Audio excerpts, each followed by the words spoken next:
ভগবদ্গীতায় মৃত্যু সম্পর্কে গুরুত্বপূর্ণ দর্শন তুলে ধরা হয়েছে, যা মূলত আত্মার অমরত্ব এবং পুনর্জন্মের ধারণার উপর ভিত্তি করে।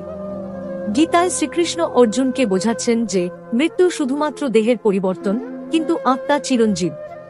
ভগবদ্গীতায় মৃত্যুর ব্যাখ্যা: ১. নিজয়তে ম্রিয়তে বা কদাচিন নায়ং ভূত্তা ভবিতা বা নুভুজ অজ নিত্য শাশ্বতং পুরানো নহন্যতে হন্যমান শরীরে। অর্থ হল, আত্মার কখনো জন্ম নেই, মৃত্যু নেই। এটি শাশ্বত, চিরন্তন এবং পুরাতন। শরীর ধ্বংস হলেও আত্মা ধ্বংস হয় না। ২. বাসাংসি জীর্ণানি যথা বিহায় নবানি গৃহ্ণাতি নরপরাণী তথা শরীরানি বিহায় জীর্ণা নন্যানি সংজ্ঞাতি নবানি দেহি। অর্থ হল, যেমন পুরনো কাপড় ফেলে নতুন কাপড় পরিধান করা হয়, তেমনি আত্মা পুরাতন দেহ ত্যাগ করে নতুন দেহ গ্রহণ করে। ৩. জাতস্য হি ধ্রুব মৃত্যু ধ্রুবং জন্ম মৃত্যুশ্চ।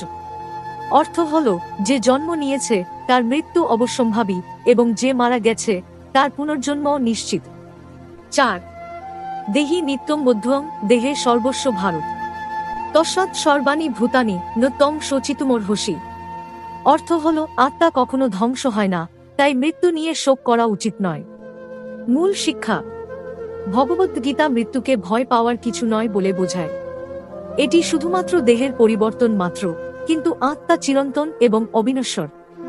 এজন্য আত্মাশ্চেতন জীবনযাপন করাই গীতার মূল বার্তা।